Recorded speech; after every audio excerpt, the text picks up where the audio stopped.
Think of them this way. This is the way I remember them, with a smile on their face. They seemed to always be happy to me. I don't know why, but seemed to could find happiness in everyday life. Many times they had things that they shouldn't necessarily have been happy about, but I still remember them like this. I think I always will. In this little videotape that I've put together, gathered a collection of photographs and pictures of Carroll and Beulah Campbell and their family that I'd like to share with you. And we might get some different views on how other people saw them, as well as some interviews with their children who are still living. Carroll and Beulah Campbell had 9 children in all. One child, Doyle, died as an infant. But the rest of those children all grew to adulthood and, quite amazingly, are all still living today. In this picture, I don't know exactly when this picture, the date of this picture, but it shows all of the remaining family members. And I'm going to tell you who they are from left to right. Starting on the far left is Joe Campbell, and then Walter Clark, who's known as W.C. The next one is Maurice, then the youngest son, Maney, then their daughter, Johnny Elizabeth. The center there is my grandmother, I call her Mamaw, Beulah Campbell, and Papaw Carroll Campbell, Eunice, Mary and Edward, and Eugene. That's the whole family.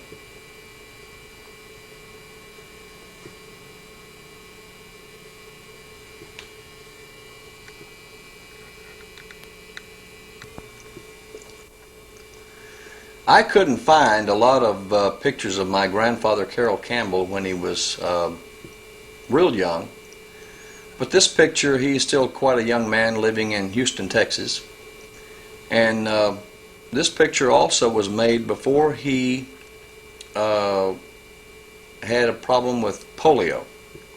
From what I understand, talking with some of the aunts and uncles, when he was struck with polio along in the mid-50s or so, he was one of the oldest people in the United States who ever had gotten polio. This is a good picture, shows him standing up right there. I don't really remember him like this. I remember him with his walking cane. He used to grab me around the neck with that walking cane when he was aggravated with me.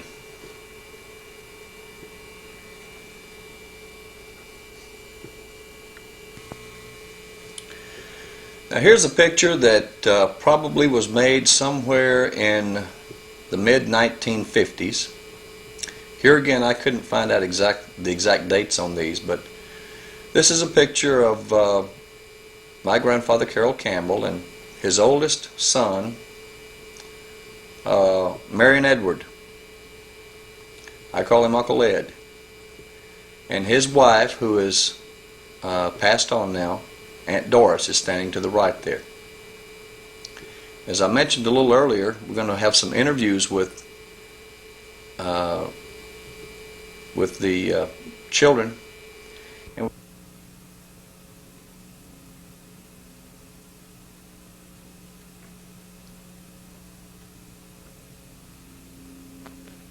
we're here at the Sand Hill Cemetery. Is that what this is called? Yeah.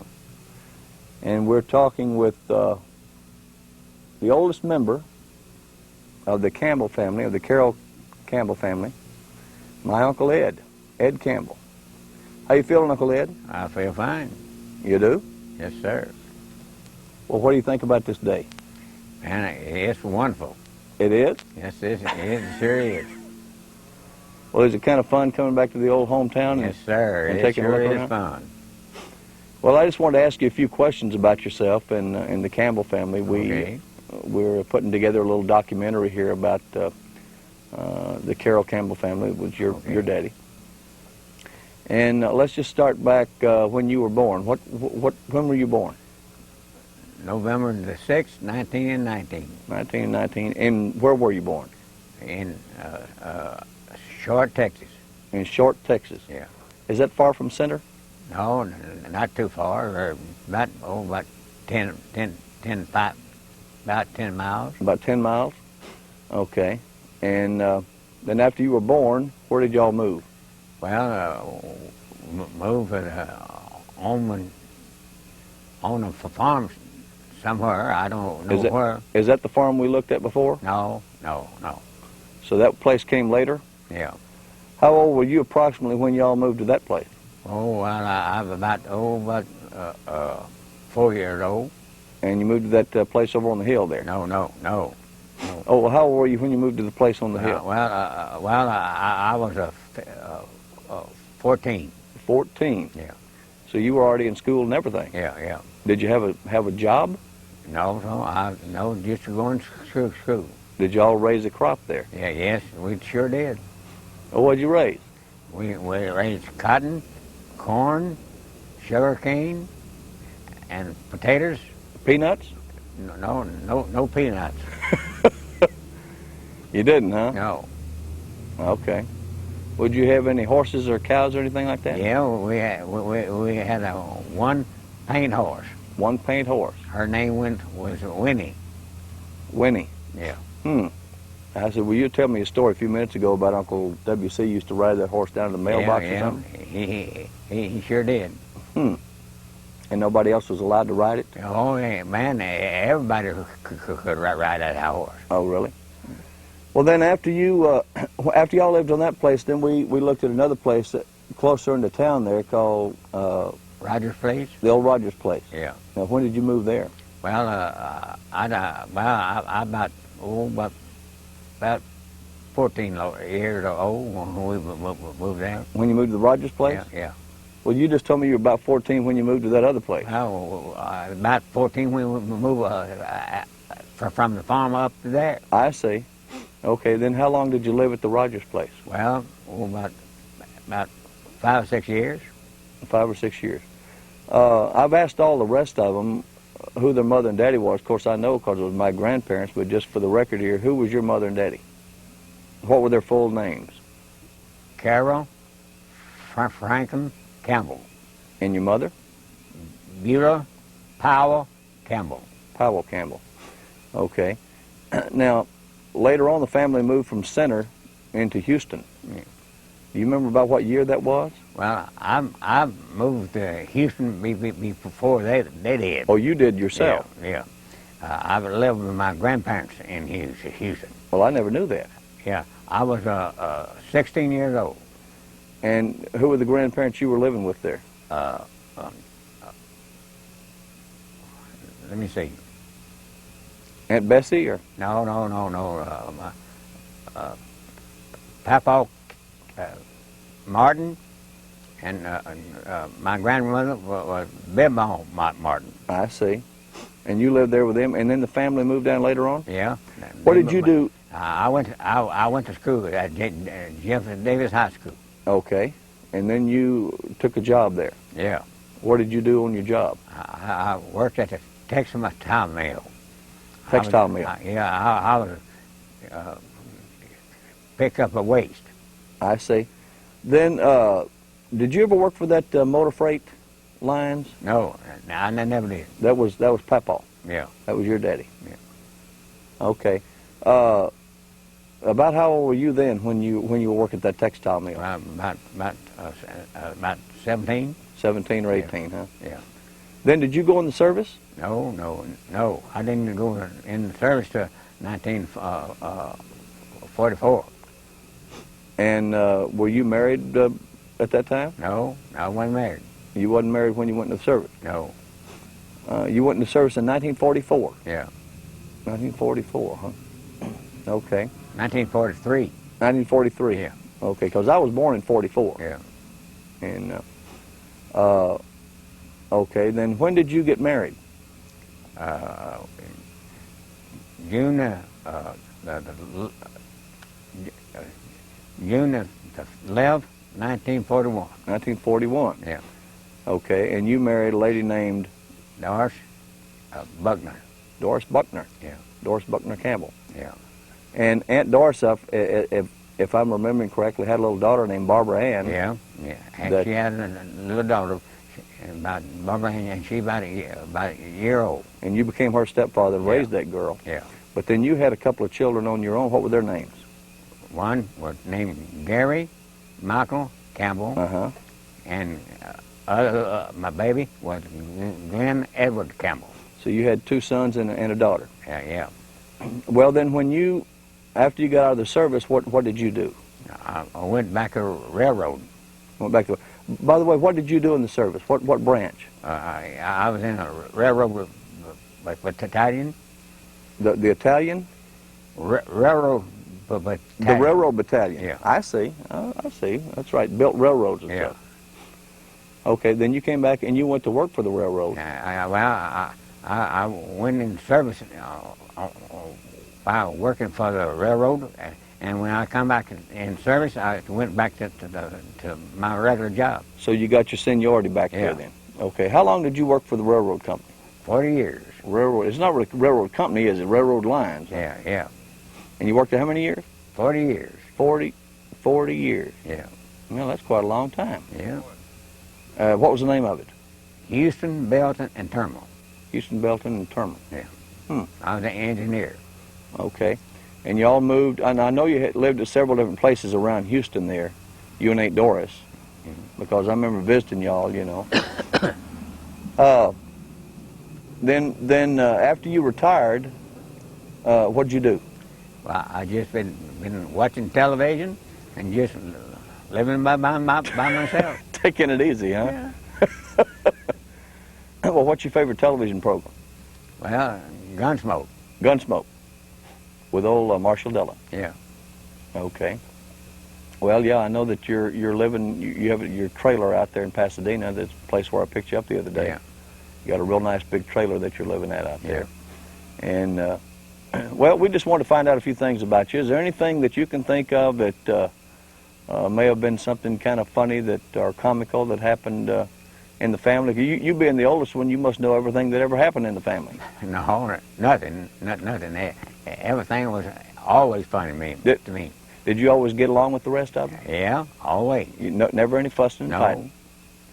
Well, that's not what I hear. No, well, you hear it wrong. Everybody's got a right to their own opinion, right?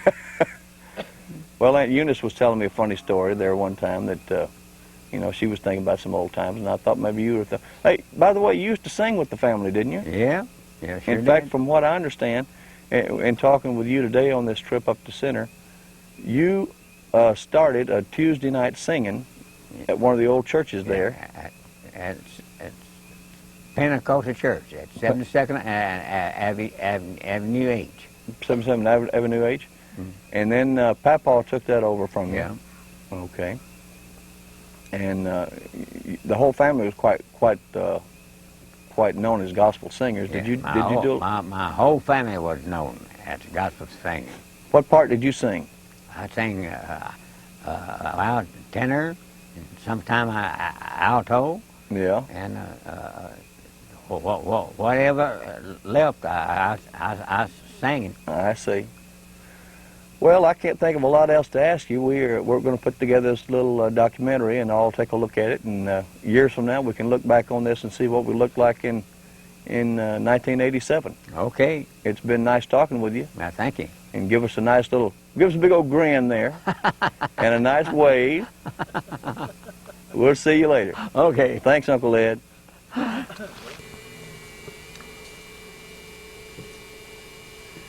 From the time he was a young man till he died at age 60, my grandfather, Carroll Campbell, loved gospel music. And he was loved and respected by people in gospel music all around the Texas and Louisiana areas, and traveled all over the place singing gospel music. My grandmother Beulah Campbell was always by his side playing the piano. In fact, their whole family grew up as gospel singers. This picture shows them probably outside a church of maybe a gospel singing. I'm not sure. But I remember seeing them standing just like that in many church and gospel singing convention settings all across the country.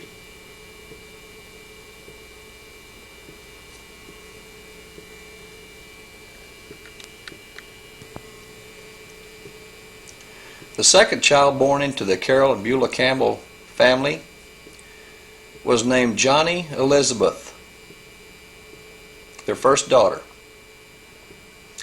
And Aunt Johnny gave me this picture. I don't know if this was when she was in school, but a very young and pretty girl here in this picture.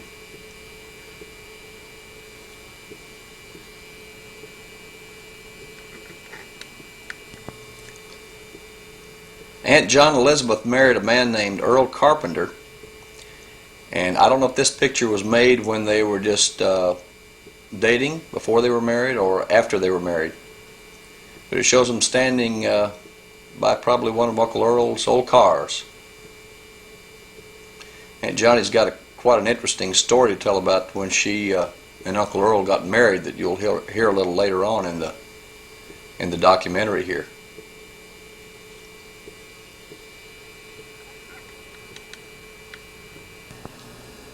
You know, they're probably going to kill me for this one, but I just had to sneak this picture of Aunt John Elizabeth and Aunt Eunice in here. This is what they used to look like.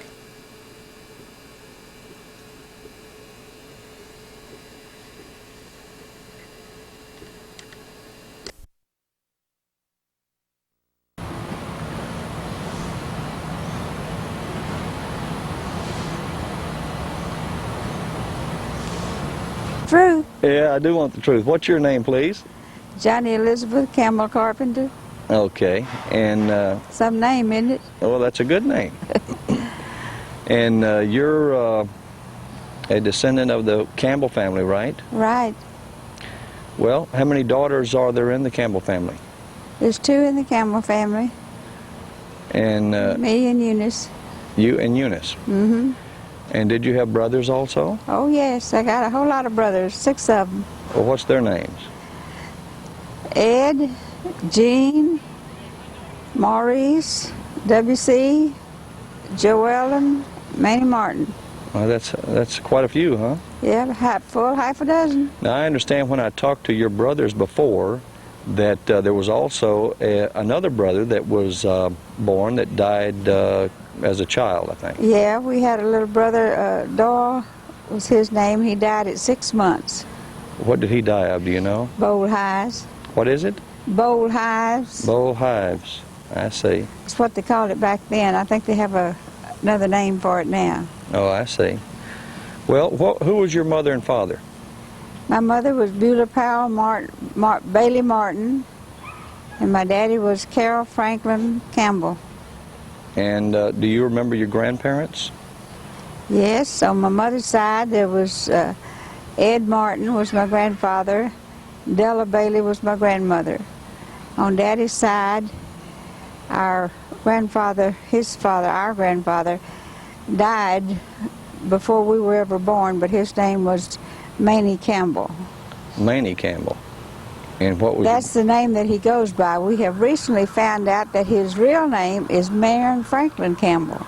Oh, really? That's right. How'd you find that out? Well, there's some relatives in Center, Texas that is making up a Campbell tree. And when they came to our grandfather and they run through the records, they found that his name was Marion Franklin Campbell. Yeah. And we figured that out, that it would have to be so, because that makes my oldest brother, the one I call Ed, his full name is Marion Edward Campbell, which makes him named after both of his grandfathers. Well, I'll be doggone. That's interesting. Yeah, we thought so too. Who all knows about that?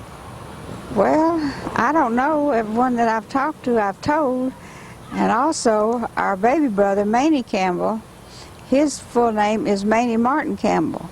He too was named after both our grandfathers. Martin after my grandfather on mother's side, and then Manny after the name that our Grandpa Campbell went by. And we found that, one of the brothers I was talking to, we found that interesting because that made the oldest son and the youngest son both named after our grandfathers on both sides. Oh, really? Huh. Well, let's see. That goes. Can you remember at all who your great grandparents were? No, I don't remember that. I think these people that are making up this Campbell tree have gotten a lot of that information, and at such a time as it's fully compiled, they're going to give me a copy of it. But as of right now, I don't know all that. I see. I see. Okay, let's talk about you for a little bit. Now, where were you born? I was born in Center, Texas, a little community called Short. Okay, that's out of Center? Out of Center. Okay. Down below Sand Hill. And you were in the line of the children. Which one were you? I was number 2. Number 2. So who was older than you? Ed. Ed was the first one, and then you. Ed was the first one, then me. And then just give me right down the order. Who was next? Then Jean, Eunice, Maurice, W.C., Joe, and Doyle was between W.C. and Joe, and then Manny. I see. Okay. And then you lived there in Center, went to school there and all? Went to school there through well, I was in the 11th grade. We left there in 37, and I would have graduated in 38.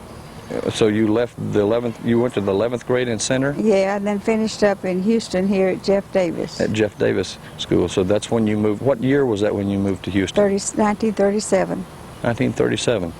And did the whole family move here then? Or Yes, was it... the whole family moved here. Well, Mother and Daddy had come down about 3 or 4 months prior, and both had gone to work. And I stayed home and stayed with the kids. Then they came back, and we all moved down. It was in September of 37, so we'd be ready to go to school. I see. Now, were all the kids in school at that time? It must have been. No, Manny wasn't in school yet at that time. Okay. And I don't believe Joe was. Okay, so the 2 younger ones weren't in school yet. Because Manny was born in 35. We moved here in 37. He was just 2 years old, see. We moved here in 37. He would have been 2 years old in November. I see, okay. And Joe couldn't have been, he wasn't school age either. He couldn't have been more than 5. I see. Now, what did your father do for a living when he moved down here? When he moved down here, I believe Daddy's first job was night watchman for the city. I'm not for sure. I believe it was, though. Okay. And do you remember where that first home place was? Well, the first place we moved to was a residence on Fulton Street. And we didn't live there too long before we moved just around a little ways on Pacific Street. And that's where we were living when I got married. And sometime after that, they moved from there out on Avenue I. I see. And lived there for quite a number of years. Well, now, so you finished high school at Jeff Davis? Yeah. And then when did you get married? I got married in August of 38. Of 38. Was that, how long after high school? Well, it was during high school. During high school? Yeah. Huh? Okay. Well, was that, did the family appreciate that very much, or what? No, they didn't appreciate that too much. As a matter of fact, Mama, she wouldn't appreciated that at all. We run off and got married and kept it a secret for almost 4 months. Oh, really? Because Mama had always said if I didn't finish school or if I got married before I was 18, she'd have it annulled, and I took her at her word. So you kept it secret for 4 months. Well, yes. How did the secret get out? Well, Mama made us kind of provoke. We wanted to go somewhere one night or something, and she wouldn't let us, and we decided we was going to go anyway, so we just went. We went and told Papa, and Papa told Mama, and so on. And that's the way it got. She didn't speak to me for about 3 or 4 months. Okay, who did you marry now? I married Earl C. Carpenter. And where was Earl from? He was from Beaumont. From Beaumont. Well, was he living over here at that time, or what? Yeah. He and his family moved over here, I think think it was about 34 or 35. Well, I remember something about that your father, Mr. Carroll Campbell, had some kind of a Tuesday night singing or something that at a church place over there. It was back during, well, really, my oldest brother, Ed, started it on Tuesday night down at East End Pentecostal Church with Reverend A.A. Matney was pastor. And at that time, they had moved, they were living on Avenue I. And I don't know how long Ed had control of it or was running it, but then anyway, in the change, Papa took it over. I see. My daddy. And he ran it all during the war. Well, how did you... I forget just when it stopped. Oh, I know what I wanted to ask you. How did you and Earl Carpenter meet?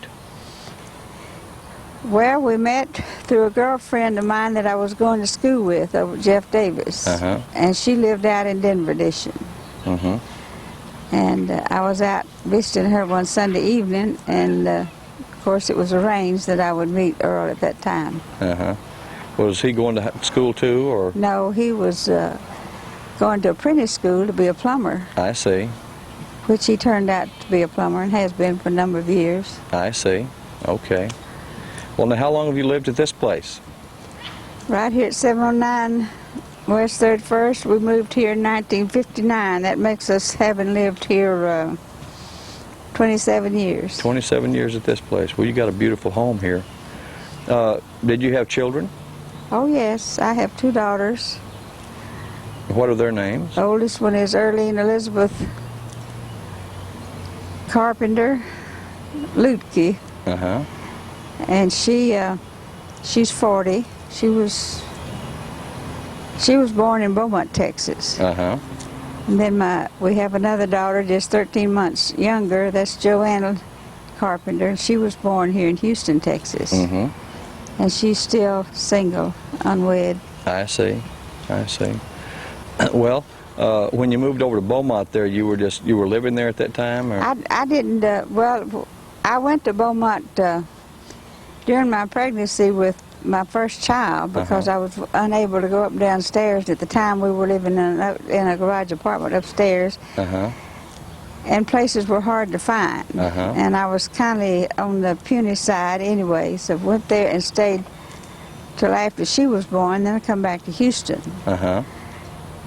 But that's the only time that I've, well, that wasn't Beaumont, that was Vidor. I see. And then during the war, I did live in Vidor for about 18 months, I guess it was, while Earl was in the service. And I worked at Shipyard there in Orange, and then at Gulf State Utility there in Beaumont for about 18 months before coming back to Houston. Okay. Well, what have you been doing all these years now that you and Earl have been married? What are you involved in? Well, church, community activity? Well, I've always been involved in the church. What church do you go to? I go to the United Pentecostal Church. I see. But I'm not involved too much. During the girls' school years, I was involved in PTA work and Girl Scout work and all that sort of thing. Is that sun in your eyes now? Yeah. Hang on just a minute. What was that? You just gonna get my whole life history, aren't you? Well, we'd like to. Oh, well, you know what's really kind of funny to me is those old stories about when y'all all got married and how the parents back in those days apparently really didn't appreciate it too much. Why was that, you think? I don't know. That's kind of hard to answer. They knew that you was eventually going to get married, but maybe they just didn't want to lose you so young or something. What was it? Well, Mama's main objective was always, with all of us kids, to see that we got an education. And of course, she thought anything, you know, that you would do other than going to school or study would hinder that. Yeah. Which is true, it did. Yeah. Huh. Well, that's really interesting. I might have gone on and made some kind of a professor of some kind. Well, you never know, right? That's right. Well, you know, the reason we're making this video for you is so we can all look back on this thing and laugh at it and have some fun and see ourselves as we were in In this case, November 1st, 1986, the day after Halloween. Did you have a lot of trick-or-treaters last night? No, we didn't have very many. We've got a pretty quiet block right here. We only have 2 houses that have children. Yeah. And the house next door here has 2 young children. And she usually takes them to organize stuff, you know. Uh-huh. And most of the time they do come over because they know I'll have something for them. But they didn't come last night. I don't know why. Yeah. And then the second house down, they have children, and I guess they had something going elsewhere last night because there wasn't anything down there going on either. It's kind of a shame that it's kind of played out that way, but that's just the way it happens. Well, it's a shame that Halloween has come to the place that it's come to, yes. Yeah, that's true. But we got so many queer people in the world, so you can't blame people for not letting their kids go. That's true. If I had a little one, I wouldn't let it go. That's true. That's true. Well, it's really been nice interviewing you, Ms. Carpenter. And I was just thinking, just as a last thought here, before we finish this little interview off, just think about this for a second. If this were your last day on Earth and you knew it, what would be your final words that you might leave for your family, your loved ones? Well, to be prepared to meet their Maker. Yeah, well, that's a very good thought. That's a very good thought. That's the best thing I think anybody could leave with anybody else. And you love your family. Well, sure. Well, that's great. Well, it's been real nice interviewing you, and we're going to go in there and take a look at this and see what we think about it. Okay? Okay. Give us a big smile and a big wave. Wave bye-bye to us. Bye-bye. See you later. Okay. Now, to be real honest about it, I don't really remember this fella too much, but there's a good reason for that. You see, this picture was made before I was born. And this is the third son, or the second son, the third child in the Carroll Campbell family. This is Eugene Carroll Campbell. He was named after his father. And as a matter of fact, he's my father. This is an early picture. I guess he's probably in his late teens in this picture here.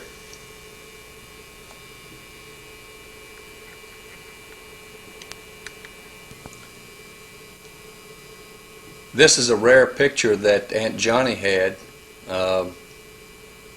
In this picture, Papa Campbell is standing in the center there, and to his left, our right in the picture, is my daddy, Gene Campbell, and to his right is his brother Maurice, and then down on the bottom, the little boy is Manny, and then standing there next to him is Joe, and the bigger boy on the left there is W.C., and then the oldest son, Uncle Ed, Mary and Edward.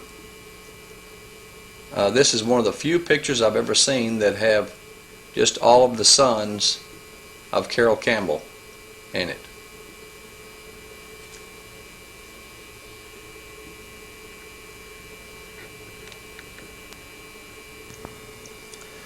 I wish I could have gotten a little closer on this picture. It's a little difficult to see who this is. At first I thought it was Fred and Ginger. But I've heard so many of those old stories about how Daddy and Aunt Eunice used to really floor him at the dances. This must have been a picture taken maybe on the way to one of those dances. Aunt Johnny tells me it was taken down at Sylvan Beach near Galveston.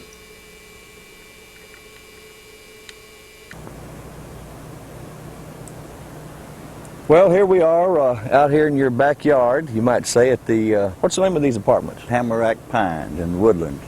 Tamarack Pines and the Woodlands? Uh-huh.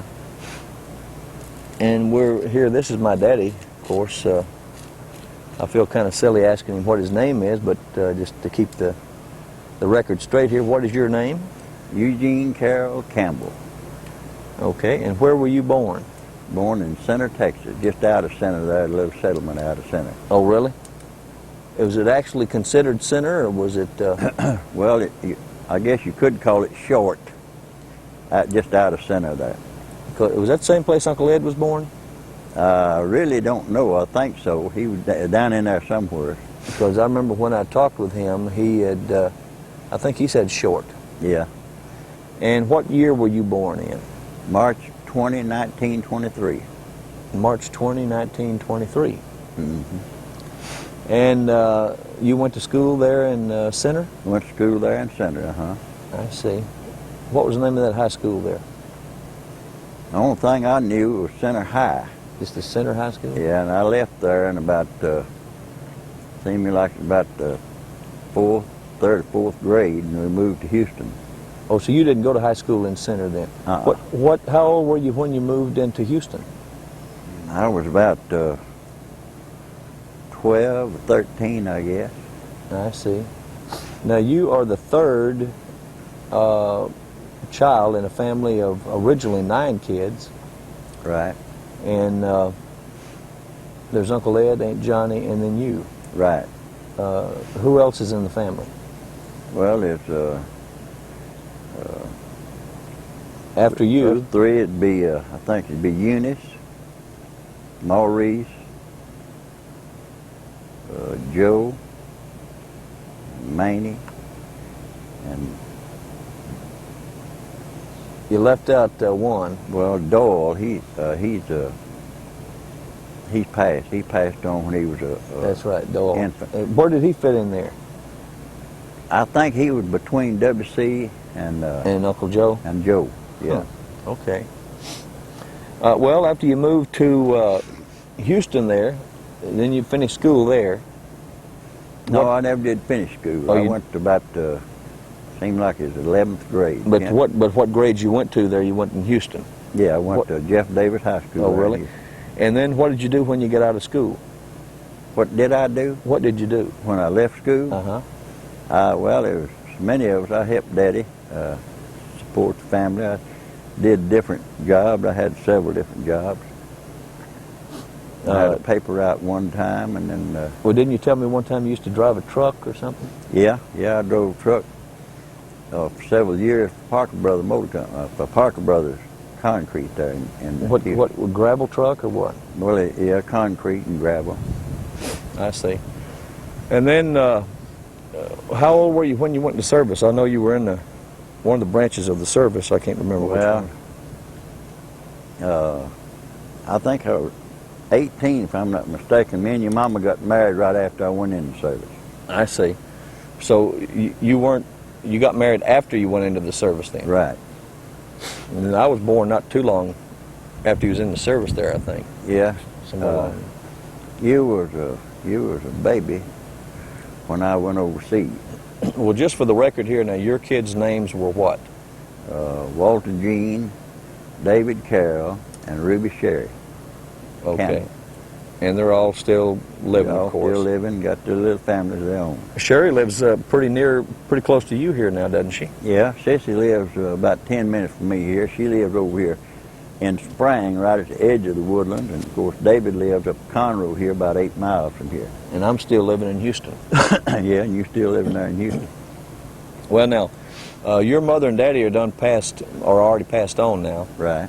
And I remember that Papaw died, I think, in about somewhere along the mid-50s, 56, 57, someplace along in there, didn't he? Well, I don't know what year, but he was 60 years old when he died. That's 60 years and 4 months. Yeah, and then Mamaw passed on a few years after Mother that. passed away exactly 7 years after Daddy. 7 years after that. Well, let's get back to you here. After you got out of what branch of the service were you in? I was in Air Force. Air Force? Air Corps. Air Corps? Mm-hmm. Well, did you have fun when you was in the Air Corps there? Yeah, I guess I did. And then I was glad when I got out, though. You might call it fun, huh? Yeah.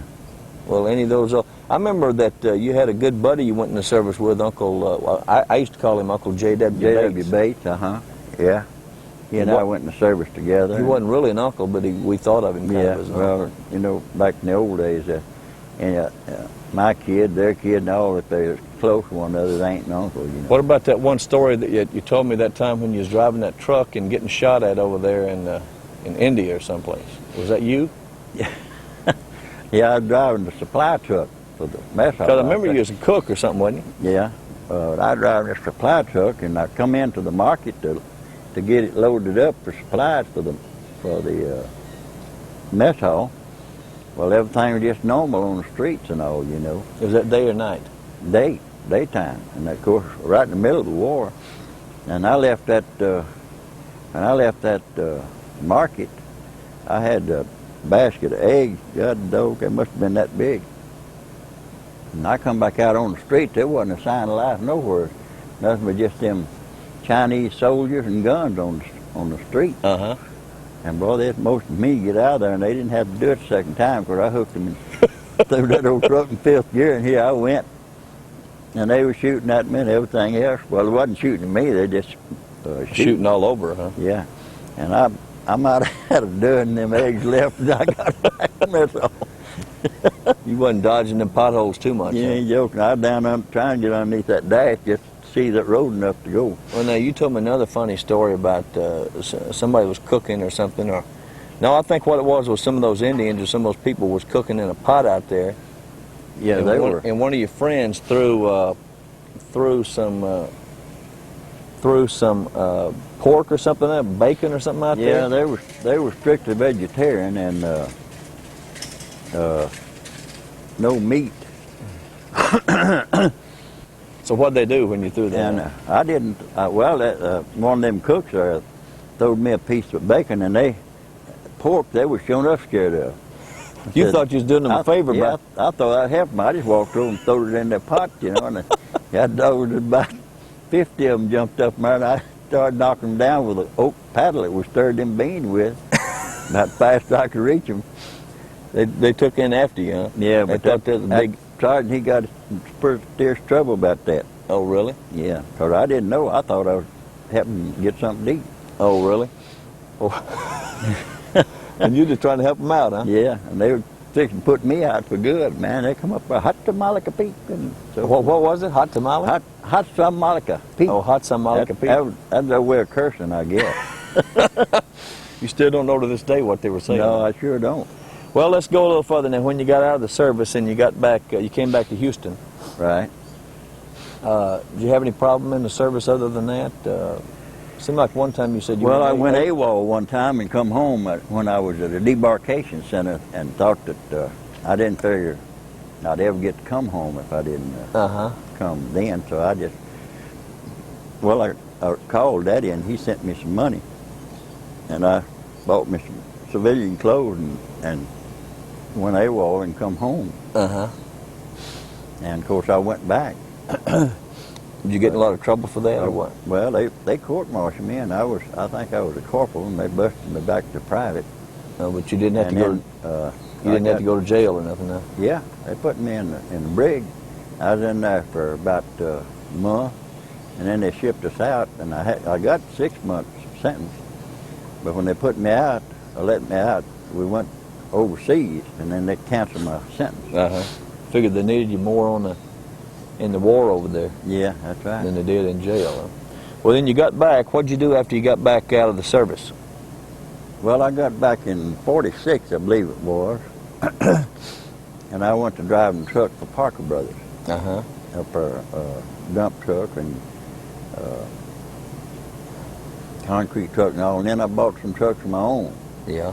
I had, seemed to me like it was 3 or 4 at one time. And you had some gravel trucks going? But we worked out at Parker Brothers up there. Yeah. Worked for them with my trucks. And then I remember we lived on a little farm place up out of center there for a while. Yeah, I was out there on B. Hughes' place. We went up there and I was going to try to get a GI loan to buy me a farm, and never could, but I raised a good crop of watermelon up there. Raised some 60 and 70 pound black diamond melon, yeah. Yeah, I remember you used to make me haul them rascals in. Yeah. Me and that old mule. Yeah. What was that old mule? Huh? Old Tom. That was that mule's name. What was it? We had a horse too, didn't we? Yeah, the old Dolly. Dolly. I thought there was, and then we had that little bay mare. I thought there was one called Pet or something. Pet. That was a little horse I traded for. Is that the one you gave talked Uncle W.C. into going for a ride on one time? No. Which one was the one that Uncle W.C. was up there? A mule. That was a young mule.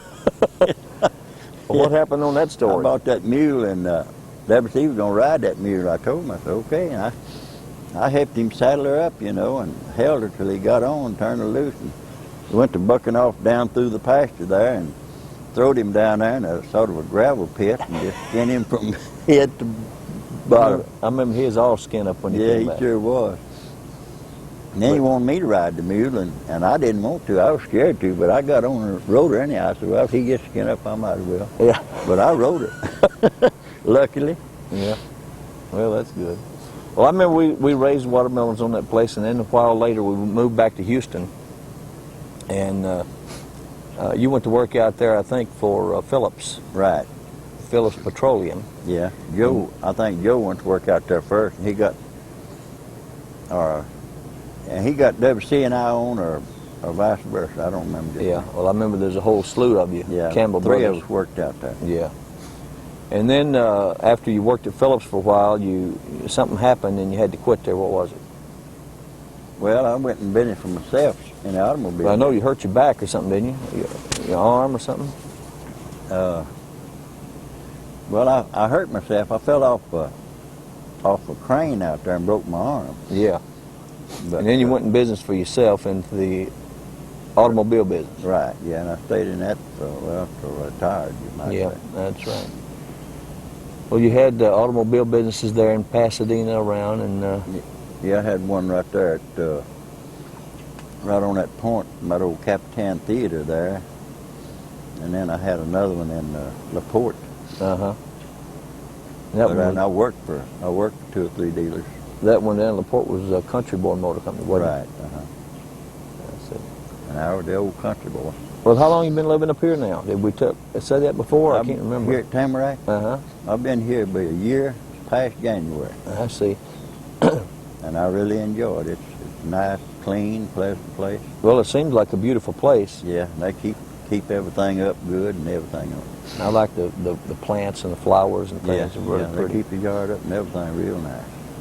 Well, we just wanted to run by and do this video of you. We'd taped you before, but I didn't really like the way that came out as well. Well, I wanted to have a modern one. This is actually the date today is April the 12th, Yeah, 1987. yeah, that's right. And once we get this all fixed up, I just got one left to do. That's Uncle WC. Yeah. And when I can catch him, if I can get him out of his Warner Brothers movie contract, Yeah. I'll do a video on him, Yeah. and then we'll wrap We'll this thing call up. him after a while and see if he's home and when he can meet you or something. Well, we might do that. Well, it's been good talking with you, Daddy, and take your glasses over just for a second so we can see what you look like these days without your See what it glasses. look like without any glasses. Okay. Just in the natural position there. Yeah. Well, give us a big old grin and a wave, and we'll just sign off I'm here. glad you and little man over there come see Pop. Ah, we had fun. See you later. Okay.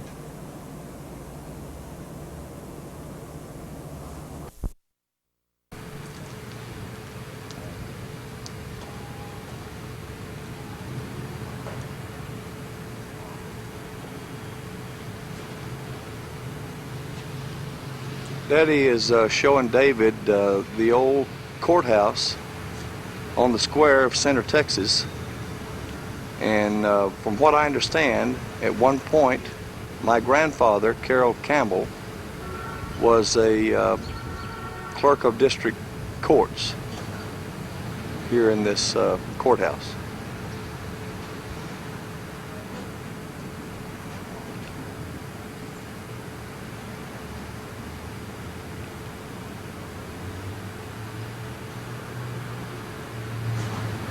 And he's pointing out some of the old buildings that are still standing there to this day. In fact, if we look up on this building is dated 1885. Now we're standing on the town square of Center, Texas, and kind of giving a panoramic view of what this little town looks like in 1987.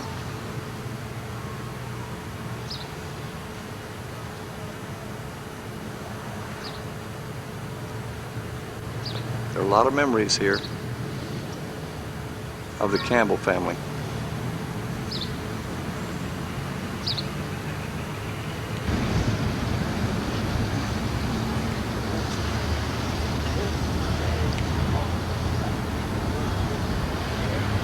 He's telling Uncle Ed that that's the actual office that my grandfather, Carroll Campbell, what was he, the clerk of district courts or what? Yeah, district court.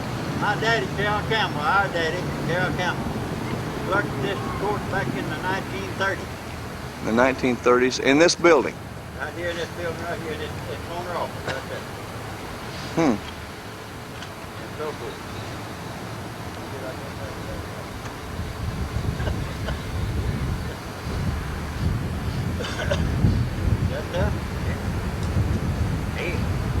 They used to have a rally time up here. What were you telling me about this this old tree trunk here? That there tree was there for years and years, and we called it the hanging tree. That's But where I they see used, it's been cut down. that's where they used to have hangings, right here on the old. Right on the old courtyard square here in Center, Texas. I see. You think we might could get David up there and Hanging? pretend like he's hanging? Yeah, get up there, David, and I'll hang you.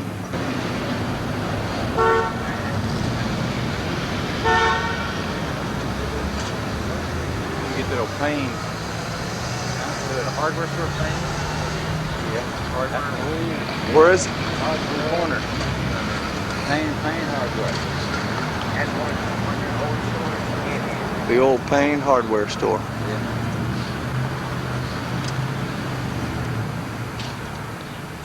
It's the front of the courthouse over there, right? Where? Flag. Bicentennial flag. You ought to take a shot. And the old clock. That clock's been here forever too. See it? There's the old flag. The old clock. Where's the clock? Right in front of it. Out toward the street. Out on the curb back there. Oh, there's the old clock. Still not working. And now looks like they're telling David about this old courthouse. This is the front of the courthouse here.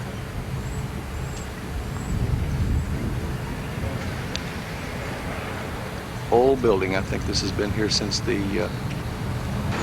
Here's an interesting old hardware store that they tell me has been here for many, many years. Payne's Hardware and such like. I never heard of that one before.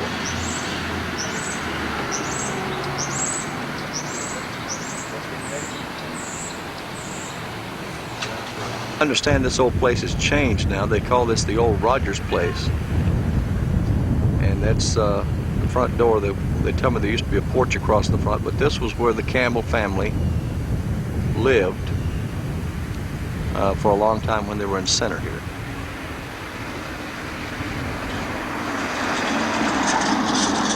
And this is called the old Rogers place. I don't know who lives here now, but I don't guess it really matters.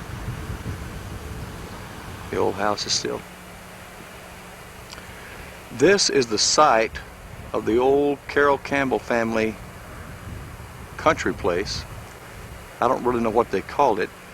And this is not the original house. This is a new home that has been built on this very site where the old home place used to stand. But this is the land that the family spent some time on. And it's really quite beautiful.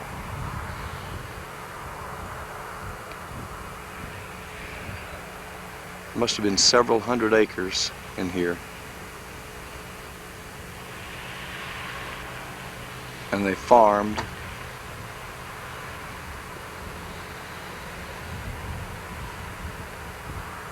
And I think raised some livestock. Now this is what they call the Sand Hill Cemetery. And until just recently there was an old church that stood here, but they've leveled it now. There's nothing here except the cemetery. And in this cemetery is where many of the Campbell family for generations have been laid to rest.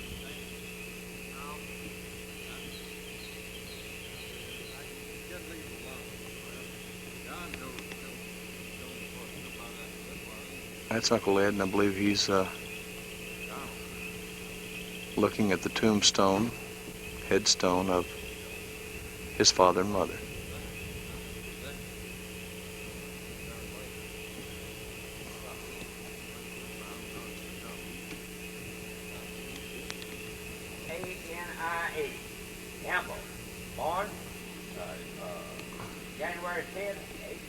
25.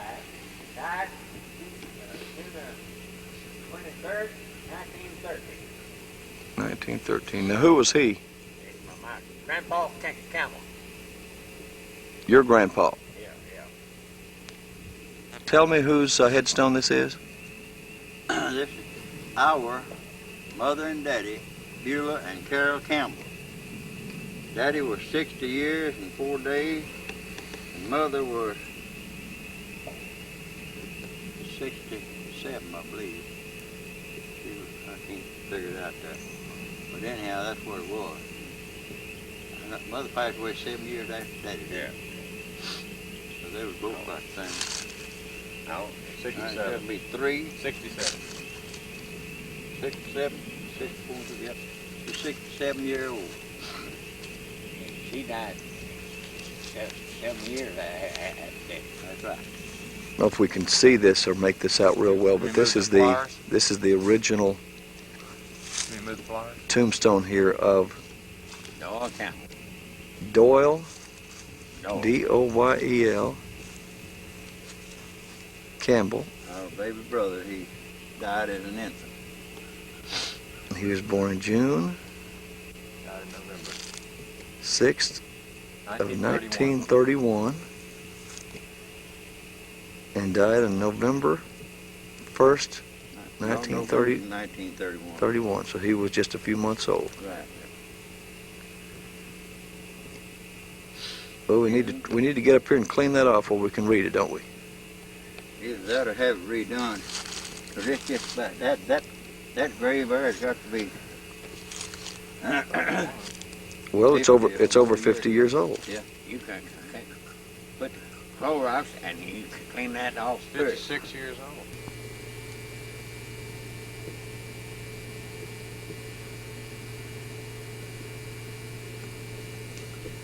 Well, this lovely young lady here is my Aunt Eunice. She was the second daughter born into the Campbell family.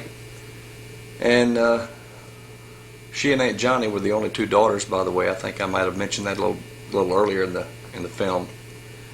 And this picture was made of Aunt Eunice when, gosh, I don't know what her age was, but I would say a teenager, something like that. And this, again, I don't know if this was made before she married Uncle John Morrison. But maybe we can learn a little bit more from her, herself, in her own words.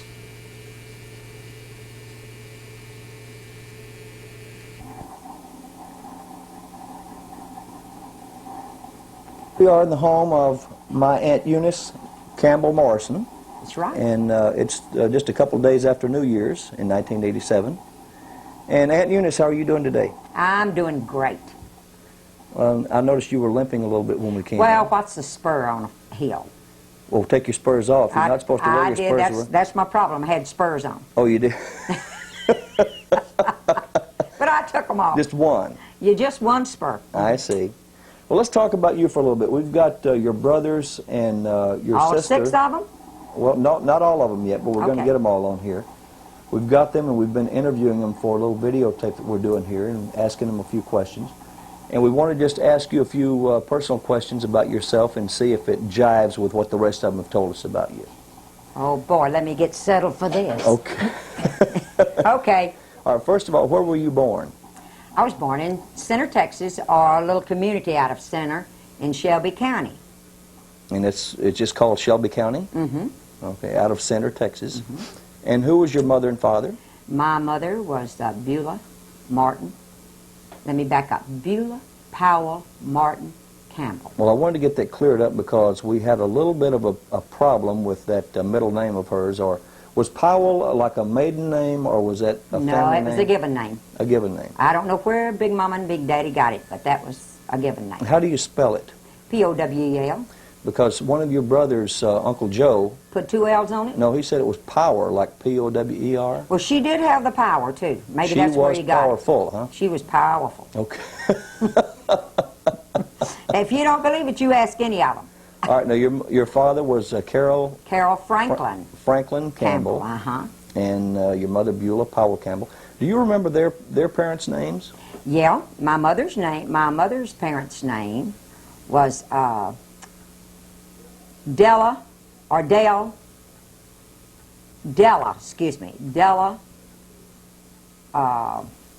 Bailey, and my daddy's, wait, let me back up, and my mother's daddy's name was Edward Martin. Well, see, I've already got all these names by your sister, Aunt Johnny. Yeah, now she told you it's down pat. Whatever it is, that's the way it is. That's the way it is. Okay. Well, okay, you were born in Shelby County, near Center, Texas, and I understand you moved later to Houston. I think we moved to Houston in '36. How old were you then? Oh, about 12. About 12 years old.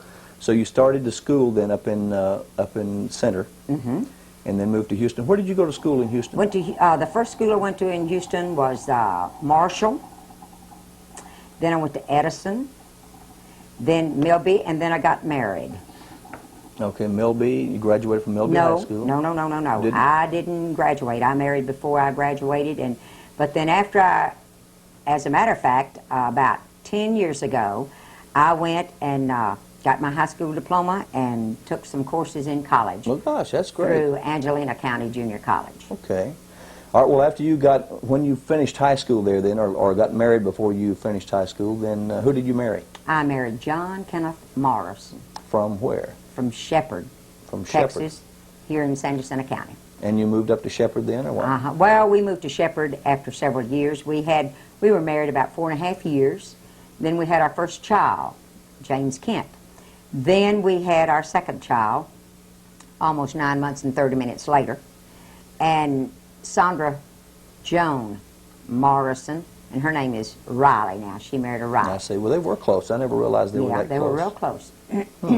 Well, you lived in Spring Branch for a while. Yeah, but we lived in Houston. We lived all over Houston. Growing up, I grew up out in East End on Avenue I. And then when I got married, my husband went in service. Well, we still lived in East End after I got married for a while. Let's talk about your marriage for a little bit. How did you and Uncle John meet? We met at a singing convention in Splendora, Texas. So he was a singer too? Mm-hmm. Okay, and I know that your Campbell family was quite well-known gospel singers back then. And in fact, Carroll Campbell was kind of one of the leaders of the gospel singing back those days, wasn't he? Yes, he was, in Houston, in Harris County. He was president of the Harris County Singing Convention until he actually got in real poor health when he had polio and was unable to be active or active. What year did he get polio? Do you remember? About? It was in the early 50s, and at that time he was the oldest person to ever have polio. Oh, really? Mm-hmm. And then I remember that he had some trouble with seeing later on in later years. Yes. In later years, he became when he had polio, it left him an invalid, or semi-invalid. He was paralyzed on one side. And the only type public work he could do was a sitting job, and he worked for Southern Pacific in Houston as a dispatcher. And due to lack of exercise, naturally, he put on a lot of weight. Mm-hmm. And so that weight then brought on, of course, too much cholesterol, and it brought on a heart attack. And then from the heart attack, due to the weight, well, then it caused the glaucoma that he had, which caused him to lose his eyesight. I see. Well, I just remember that he had some problems with seeing there. And what year did he pass away? I don't think 1957. 1957, and May, he was... he was 62 May 1st and passed away on the 5th. Well, I remember he wasn't that, very old man when he passed away. What did your mother do all those years? Well, did she work or what? My mother always worked. She worked out a lot of times. She worked with her father, who was a big sawmill man, and she checked lumber, and she was very, very good in arithmetic and all types of math. And then when she moved to Houston, she kept books for a baby brother of hers Earl Martin, and an uncle of hers, Pearl Bailey. I see. They had a loan shop, pawn shop, and she kept their books. And then from that she went into sales, and then she operated a cleaners for many, many years, really in her own yard. Oh, really? I remember that cleaners. In fact, when I was a little kid, we'd walk over. It was kind of across the street there, wasn't it? No, it was right in front of her yard. It later Lockwood. moved in front of her yard, but originally I think it was across the street on, I don't remember on that. Kelly. On Kelly, because I remember... No, Lockwood. Lockwood? At Kelly. Lockwood at Kelly, But it was right. actually yeah. on Lockwood. And it's where Wine Gardens is right now. Well, let me ask you something. I'm kind of curious because when I talked to Aunt Johnny, she had a real funny story that she told about when she and her husband, Uncle Earl, met. Mamaw didn't really appreciate it too much. Oh, now, what listen. was the deal back in those days about you girls getting married? Well, I don't know really what the deal was. She knew. I've never quite understood what that deal was. Well, I guess But I will tell you this, though. She never had a date that I didn't go with her. I want you to know I took in all the movies. Oh, really? Yes. Every date she had, that date took me to a movie house and dropped me off, and they came back and picked me up. Oh, they did? And I became a movie nut. I could tell you everything that went on in the movies. Word for word. Word for word, Well, then- because I saw it over at least 3 or 4 times. Right. While they were out on this date. Well, now, when you and Uncle John met, did you have any problems with her? No, with your I mother? just slipped off and did my thing. You did? And besides, my daddy liked John Kenneth. So you had both of their blessings then when you and Oh, Uncle I John think got they married. were so happy when I got married. I think the tears that she shed were really tears of joy. John Kenneth says when he can remember walking in the house and she was going, oh, oh, but it was joyful. Well, it was a that's joyful sound. They were Yeah. glad I was out from under them. Well, now, also you and your family, Kent and Sandra and Uncle John, did a lot of singing later on together. And But now, before that, though, after, Daddy became inactive and we didn't sing with Dad and Mother, well, then there were 2 brothers who joined us. Would you like their names? that would be fine. Okay. There was, well, actually, I joined, we had a family group which included your mother and Daddy at first. And that included your mother, Ruby, and your daddy, Gene, and it included W.C. Oh, he was a handsome dude.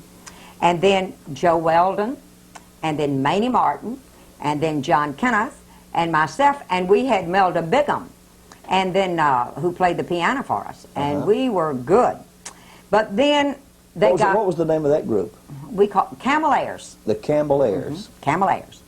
Then, I don't know, maybe it was too many, or maybe some could go and some couldn't go. But anyway, we cut it down to 4. Or maybe we made 2 groups out of it. I don't remember. I think maybe your family went and took up a family group, then John Kenneth and I, we took up a family group. And Joe and Mamie went with us, and we did an awful lot of entertaining. We entertained for insurance conventions. Well, I've heard a lot of funny stories about those old days, going out and sleeping in some of those rickety old hotels out in the country, and cold winter nights and things like that. Is there anyone in particular that you recall? I never did sleep cold. I never did go hungry. But believe me, I would not pick that Well, it sounds like as you a had, lifestyle. It sounds like we you had lots of fun. Yeah, well, that was we had the main lots thing. of fun. And let me tell you about one time. We were at the music hall, and we were there with Martha Carson and Porter Wagner. And there was a pretty nice sized crowd there. Joe Weldon and W.C. were helping us. And I don't know if W.C. remembers this or not, but as I said, he's still handsome. But back then, he really looked like a movie star. And so, of course, you know how these women are. You've been there, and, you know, they managed some way to always get backstage. Oh, sure. So we had done our little bit, and so we were backstage visiting around. And W.C. was standing over to one side, and these 2 women had him over there, Oh, you could tell they were really talking up a storm. So I walked over to him, and I looked at him, and I said, excuse me, but tonight is your night to keep the kids, not mine. And so they're left in your care, not mine, and I won't be in until rather late. I want you to know those women scattered. WC probably doesn't remember that. I'm sure he wants to forget it. I'll have to ask him about that. Ask him when about I talk to him, yeah. That'd be fun. But we had a lot of fun, and we met a lot of people, and we were with Ozzie Middleton then, and I can't, who used to be with Red Fox, and I don't even remember his. Anyway, they had a big contract with Fingers at that time, TV on Channel 2, and we did a lot of programs with he and the bass singer, and we really enjoyed it. Well, then I remembered that a little later on when you and Kent and Sandra and Uncle John sang. Then you came up to the country around Shepherd and started a hay barn or something. Yes, in 1964, in May of 1964. During all this time we were doing all the entertaining in Houston, we'd have people who would invariably come up to us and say, why don't y'all open a place for family-type entertainment? Because, you see, we did all types of music. We always put in and included gospel music. But we did all types of music. We did old pop. Uncle John and I did old pop, which we still do a lot of times. And then we did country western. But really, back then, I myself did not care for country western. But Uncle John always has loved bluegrass and country western music. So we had some property over at his old home place, and so his family agreed to let us have, I think it was 3 acres. And so we built a huge barn with a stage at the end of it. It had an iron ore floor, and we had chairs, and in the back we had bleachers that would go up. And it would seat about, between 12 and 1,500 people. Okay. So we opened the hay barn, as I said, in May of 1964, and we started bringing in country stars. Now, you'll have to talk with Uncle John about that, because you would not believe. Back then, it was big money for us. Yeah, yeah. I mean, big money. When you paid, like Loretta Lynn, $350 and the band, that was big money for us. Sure. Now she gets, you may be able to get her for $30,000. Oh, boy. Oh, boy. Isn't that something? Yeah, but we had a lot of the country artists there. We had Loretta Lynn, we had Charlie Pride, we had Ray Price. We had the biggest drawing card that we have ever had has been Bill Monroe. People love bluegrass music. Of course, bluegrass came off of gospel music. And but we had people in wheelchairs, lame in many ways, who would come from different states when we had Bill Monroe. Yeah. And he really, really has a host of fans. Yeah. And then we had, I think, 3 or 4 bluegrass festivals, which brought in thousands of people, which is the biggest thing that ever happened to this area. Yeah. So then Kent and Sandra fell in love with country music. Kent learned to play the guitar. I remember that, yeah. And he had never even thought of a guitar, because he always played the horn, the cornet, and a little bit on the piano, just by ear mostly. But they never thought of country music. But they loved it and just really fell in love with it. And Kent took up guitar, and he today plays guitar. So that's where you're living now. You're living up in out of Shepherd. Living out of, not where we had the hay barn, though. Right. We're down in the river bottom where we are today. And Uncle John and I purchased this 121 acres when we first married. And that's, we're on our 45th year. Would you do me a favor and tell them to keep it down a little bit? I sure will. Hey, in there, I'm being interviewed. Y'all have to keep it quiet. Please. Please. We'll let you have your turn.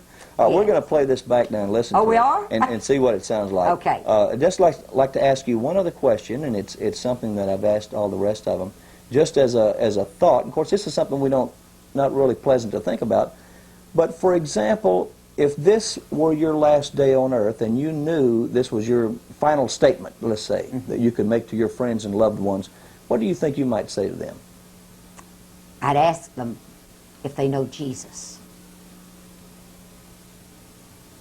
because that's the most important thing, regardless of whether this is your last day or the beginning of a tomorrow. Well, I think that's a real beautiful thought, and I think all your loved ones and family would really appreciate hearing that from you. How about giving us all a nice big smile and a wave there goodbye?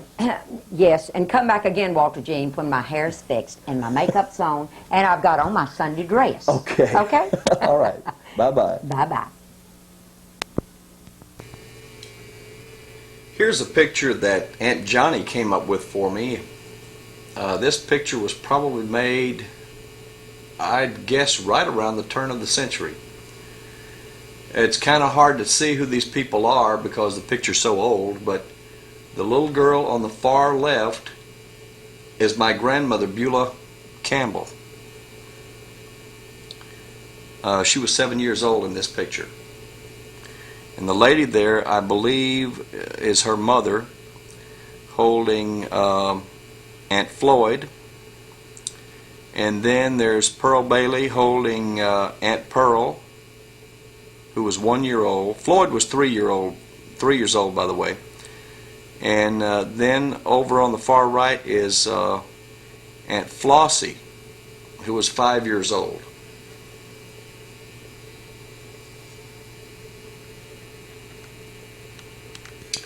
Here's another picture Aunt Johnny came up with for me. This shows my grandmother, Beulah Campbell. She's the second little girl counting from the right to left.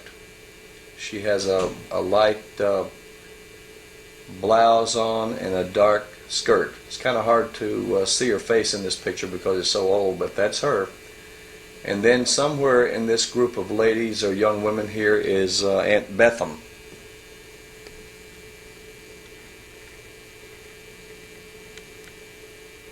If Aunt Johnny hadn't told me who these people were, I don't think I'd have ever guessed who they were, because they were playing a little joke on us back in those days. My grandfather and grandmother both had quite a sense of humor. And if you'll look in this picture real close, you'll see that on this picnic or whatever occasion this was, the men dressed up in women's clothes, and on the bottom row, the second from the right, is my grandfather, Carroll Campbell, dressed in a dress with a lady's bonnet on, or hat, and standing right above him with the chain hanging down on the trousers there and a shirt and tie with a cowboy hat on is my grandmother, Beulah Campbell. I have to laugh every time I see this picture.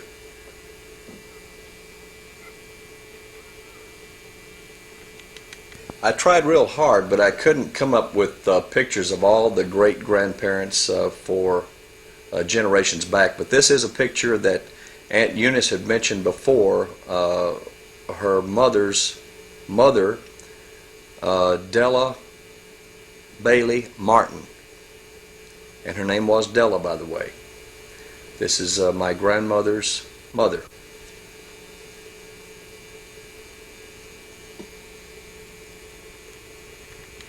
And here's another picture I really like. This is at someone's birthday party, and Mama and Papa are helping each other cut up the birthday cake there, and maybe it's one of their birthday parties. I just don't know. I couldn't figure it out. But it looks like they're all having fun, doesn't it?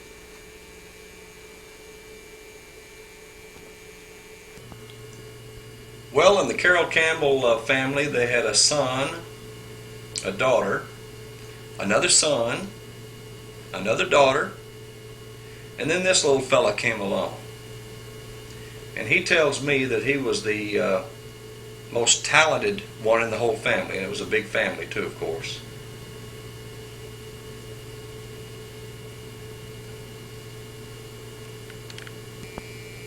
And in addition to being the most talented one, he also feels like he's the best looking. But of course, if you ask any of them, you probably get that same answer. This is my Uncle Maurice Campbell. And we're going to have a little interview with him now and see what he's got to say. about himself.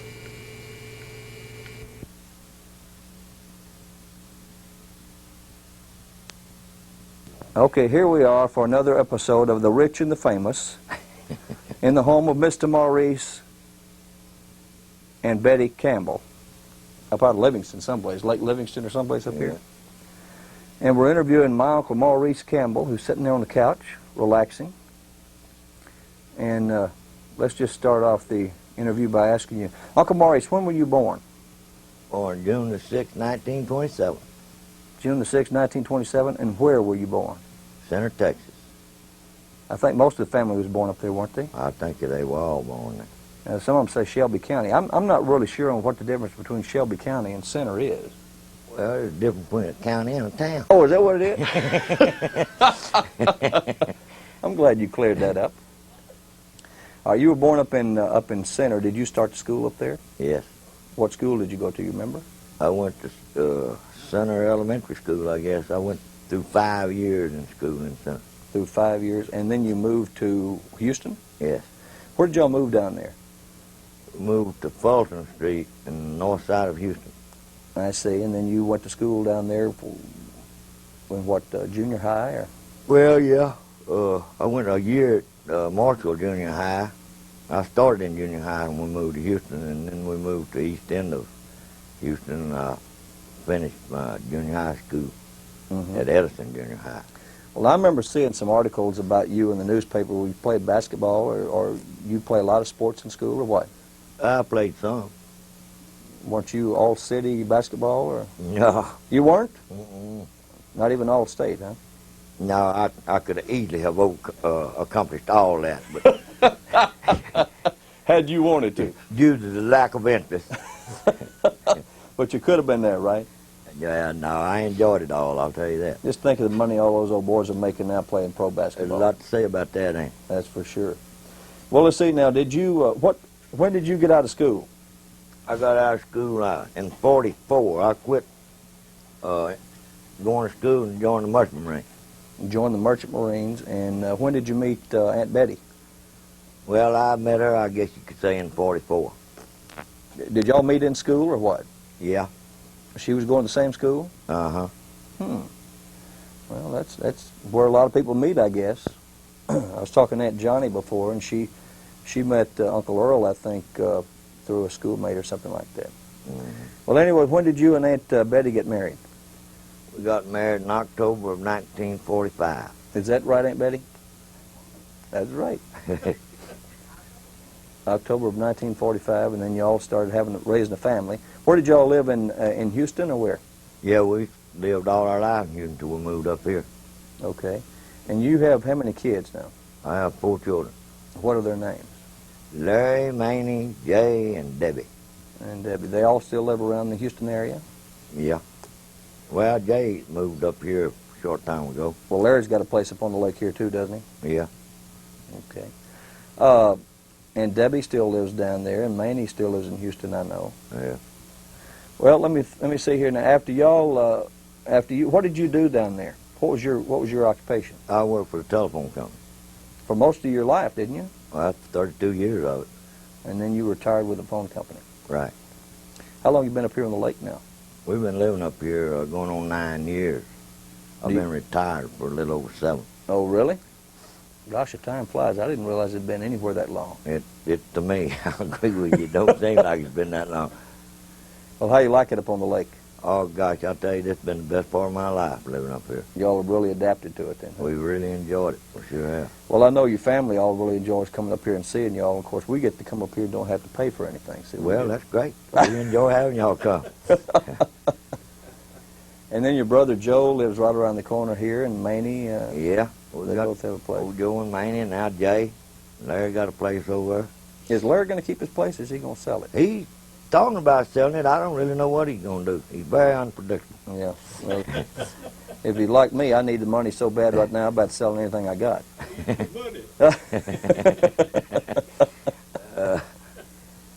Well, tell me a little bit about how you and Aunt Betty met again. You met in school? Yeah, we met in school. We were just a couple of kids, and being kids, but didn't have no sense. So when we got married, she was 17, I was 18, and how the good Lord kept together all these years, I'll never know. You know, I tell you that in this day and age, it's very rare. It is rare for a fact. That's true. Now, your mother and daddy's name was what? Carroll and Beulah. Carroll and Beulah? Mm-hmm. And do you remember at all anything about their parents, your grandparents? Oh, yeah. What were their names? Well, my dad's mother was named Bess. Mama Bess, I remember her. Yeah, Mama Bess, and I really never knew his father because he died when my father was a young man. Oh, really? Yeah. Hmm. And my mother's parents were Martins. My mother was a Martin. Oh, really? Big Dad and Big Mama, that's all I ever called them. Yeah. Well, I remember meeting Mama Bess, and I think one time when I was real little, I may have met Big Daddy. Big Daddy Martin, was that? Yeah, you probably did because you were old enough. You was, I guess, several years old before he died. Yeah, but some of the other ones I can't remember. Yeah. It's just too far back. But anyway, I'd like to try to see back how far everybody can remember, you know, their ancestors and people like that. So, yeah. So in years from now, we can look back and at least have some record of who we came from. Where did our original family come from? Did you ever know? Well, Campbell, I've the heard original Campbell. pros and cons. All I know is that my mother claimed that her grandfather come from Germany, which would be the Martin side. The Martin side. And I really don't know. I've heard that we're kind of Scotch-Irish, but I have no idea where our ancestors came from. Well, I noticed that there's a few of the guys that on certain occasions wear those old skirts and plaid skirts and try to play the bagpipes. But yeah. But I never knew if that was really from being Scotch-Irish or just being funny, you know. I think that most of them just being funny. Well, it's been real nice getting to come up here and interview you on your place. You got a beautiful home up here. And a couple of ferocious dogs out there guarding the property for you. What are the names of the dogs? Smokey and Duchess. Smokey and Duchess. And they just wouldn't bite a flea. Oh, really? Yeah, they'd leave a flea alone, but they'd tear a human up, huh? They just act bad. They really not bad at all. Well, I've seen them out there playing with the kids, the grandkids and stuff, and they look like they're harmless enough. They are old. The dog Smokey, he's about 9 years old, and he ain't never bit nobody yet, so I don't guess he's going to. Oh, really? What I was going to ask you is, how many grandkids you got? You know, I'll have to do some counting there. 11 grandkids? Well, she knows, so I guess that's it, 11. 11? That's a lot of grandkids. That's a lot of grandkids. Well, every one of your kids, every one of your kids are married now. Yeah. And we talked about that before. No use to dwell on that, right? Well, anyway, it's been real nice visiting with you up here, and I know you're watching the football game, so we ain't going to make you miss too much of it for this thing, but we're glad you gave us an opportunity to get your smiling face here on the camera and get a remembrance of you. Talking to you. And it's good visiting with you up here, and we'll look forward to seeing you again. Just as a thought, before we finish this thing off, and I've asked everybody to just maybe put it in one last little thought, if this were, say, your last day, and you wanted to leave a message to your family and the ones you love, what might you say to them? Well, that would be what I would say to them, that I love them, and I'll be leaving with that feeling. Well, that's something I'm sure that they'd all really appreciate, and be real dear to them. If anything like that should ever happen, and eventually it happens to all of us.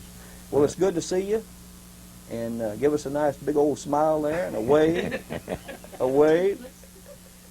and we're leaving. This is the rich and famous, now leaving the home of Mr. Maurice and Aunt Betty Campbell on Lake Livingston. Bye-bye. Bye. Thank you, Walter Jean.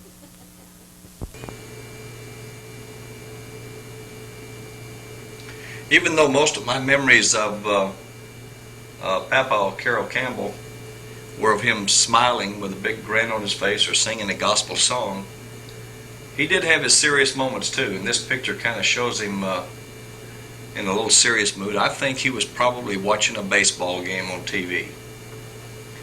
I remember going over to his house many times, and he'd be sitting there watching the baseball game, and after his eyesight got real bad, he couldn't really see the television, but he still liked to watch and listen to those baseball games on the television set.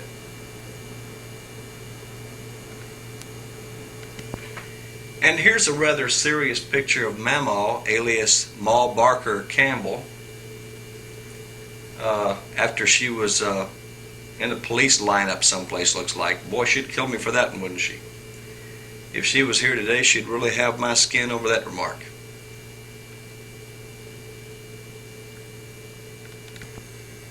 No, but this is probably the way I remember her best. Sitting at a piano with the family gathered around singing, and she was always there at the keyboard. She could really play those ivories.